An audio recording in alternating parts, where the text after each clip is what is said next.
സൃഷ്ടിയുടെയും സംഹാരത്തിൻ്റെയും ദേവനാണ് പരമശിവൻ. കൂടാതെ തൻ്റെ ഭക്തരുടെ ഭക്തിയിൽ പെട്ടെന്ന് സംപ്രീതനാവുകയും അതുപോലെ തെറ്റുകൾ കണ്ടാൽ ക്ഷിപ്രകോപിയും ആകുന്നു മഹാദേവൻ. നമ്മളിൽ പ്രസന്നനാകുമ്പോൾ ചില ലക്ഷണങ്ങൾ നമ്മളിൽ കാണിക്കുന്ന ഈ ലക്ഷണങ്ങൾ കണ്ടാൽ ഭഗവാനെ കൂടുതലായി പ്രാർത്ഥിക്കുകയും ദീപാരാധന നടത്തുകയും ചെയ്യണം. പരമശിവൻ നമ്മളിൽ പ്രസന്നനാണ് എങ്കിൽ ചില ലക്ഷണങ്ങൾ ഭഗവാൻ നമ്മളെ കാണിക്കുന്നു. ഈ ലക്ഷണങ്ങളെക്കുറിച്ച് നമുക്ക് ഈ വീഡിയോയിലൂടെ മനസ്സിലാക്കാം. 1. മുൻകൂട്ടി കാണുക.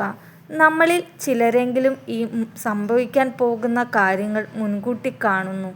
ചിലപ്പോൾ അവ സംഭവിച്ചതിന് ശേഷം നാം കണ്ട കാഴ്ചകൾ വീണ്ടും നമ്മുടെ കൺമുന്നിൽ അരങ്ങേറുന്നു.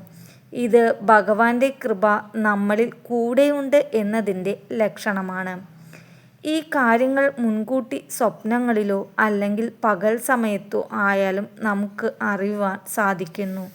ഇത് നമ്മളിലെ ഊർജം ദൈവിക ഊർജവുമായി നേർവഴിയിൽ വരുന്നതിനാലാണ് ഇങ്ങനെ ഒരു വ്യക്തിക്ക് അനുഭവം ഉണ്ടാകുന്നത്.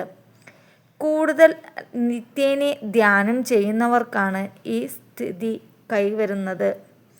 എന്നിരുന്നാലും സാധാരണ വ്യക്തിക്കും ഈ കഴിവ് പ്രകടമാകുന്നു. 2. പറയുന്നത് സത്യമാവുക. നമ്മുടെ നാട്ടിൽ കരിനാക്ക് എന്നൊക്കെ പറയുന്നു. എന്തു പറഞ്ഞാലും സത്യമാകും. അതിനാൽ പലരും വിമർശിക്കുകയും ചെയ്യുന്നു. എന്നാൽ ചിലർക്ക് കരിനാക്ക് ഇല്ലെങ്കിലും അറിയാതെ പോലും ചിലപ്പോൾ മനസ്സിൽ വിചാരിക്കാത്തത് അവർ പറയുന്നു. ഉടനെ സത്യമാവുകയും അവർക്ക് തന്നെ ഇത് കണ്ട് അത്ഭുതപ്പെടുന്നു. ഇങ്ങനെ അത്ഭുതം ഉണ്ടാകുന്നത് പരമശിവന്റെ അനുഗ്രഹം ആ വ്യക്തിയിൽ ഉള്ളതുകൊണ്ടാണ്. ചിലപ്പോൾ ചില ധ്യാനത്തിന് ശേഷം അല്ലെങ്കിൽ ഭഗവാനെ പ്രാർത്ഥിച്ചതിന് ശേഷം ഇങ്ങനെ സംഭവിക്കുന്നു. അല്ലാതെയും ചിലർ മനഃപൂർവ്വമല്ലാതെ ചിലത് പറയുകയും അത് സത്യമായി വന്ന് ഭവിക്കുകയും ചെയ്യുന്നു. ഇത് ഭഗവാന്റെ കൃപ അവരിൽ ഉള്ളതുകൊണ്ടാണ്. 3. ബ്രഹ്മമുഹൂർത്തത്തിൽ ഉണരുക. ബ്രഹ്മമുഹൂർത്തം ദൈവിക സമയമായി കരുതുന്നു. അതിനാൽ ഈ സമയം ഉണരുന്നത് ഭഗവാൻ നമ്മളിൽ പ്രസന്നനായതിനാൽ ആണെന്ന് പറയുന്നു.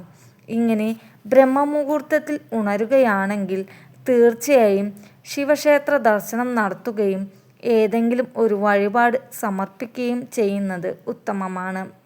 കൂടാതെ നമഃശിവായ ജപിച്ച് അല്പസമയം ധ്യാനത്തിൽ ഇരിക്കുന്നതും ഉത്തമമാണ്. ബ്രഹ്മമുഹൂർത്തത്തിൽ പെട്ടെന്ന് എഴുന്നേൽക്കുന്നത് പരമശിവൻ നമ്മുടെ കൂടെ ഉണ്ട് എന്നതിൻ്റെ ലക്ഷണമാണ്. 4. പ്രശ്നപരിഹാരം. പരമശിവൻ നമ്മുടെ കൂടെ ഉണ്ട് എന്നതിൻ്റെ ഏറ്റവും വലിയ ലക്ഷണമാണിത്. ചില സന്ദർഭങ്ങളിൽ നമ്മുടെ ജീവിതത്തിൽ എന്ത് ചെയ്യണമെന്ന് അറിയാതെ അവസ്ഥ ഉണ്ടാകുന്നു. എവിടേക്ക് തിരിഞ്ഞാലും ബുദ്ധിമുട്ടുകളും പ്രശ്നങ്ങളും മാത്രമായിരിക്കും. പരമശിവന്റെ അനുഗ്രഹം നമ്മളിൽ ഉണ്ടെങ്കിൽ പ്രശ്നങ്ങളിൽ വരുമ്പോഴേക്കും അവ നമ്മളിൽ നിന്ന് ഒഴിഞ്ഞു പോകുന്നു. അഥവാ എന്തെങ്കിലും പ്രശ്നങ്ങൾ വന്നാൽ പോലും അവയ്ക്ക് ഉചിതമായ പരിഹാരം നമുക്ക് പെട്ടെന്ന് ചെയ്യുവാനും സഹായിക്കുന്നു. ഭഗവാന്റെ അനുഗ്രഹം നമ്മളിൽ ഉണ്ട് എന്നതിൻ്റെ ഏറ്റവും വലിയ ലക്ഷണമാകുന്നു. അതിനാൽ സന്തോഷവും സമാധാനവും ഇങ്ങനെയുള്ള വ്യക്തികളിൽ നിത്യവും വന്നു ചേരുന്നു.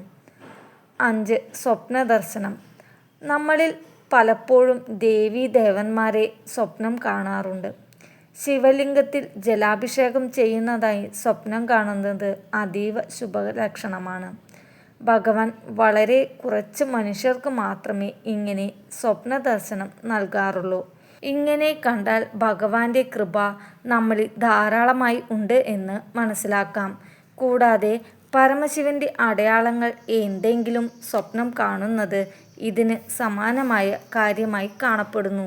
അതിനാൽ പരമശിവനുമായി ബന്ധപ്പെട്ട എന്തെങ്കിലും വസ്തുക്കളോ ശിവലിംഗത്തിൽ എന്തെങ്കിലും ജലാഭിഷേകം ചെയ്യുന്നതോ സ്വപ്നത്തിൽ കണ്ടാൽ ഭഗവാൻ കൂടെയുണ്ടെന്ന് മനസ്സിലാക്കാം.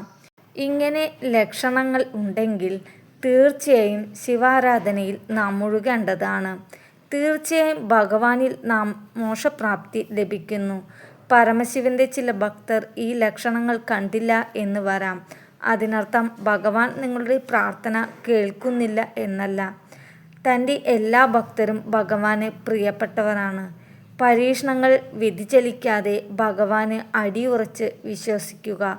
നാളെ നിങ്ങളെയും ഈ ലക്ഷണങ്ങൾ തേടി എത്തും.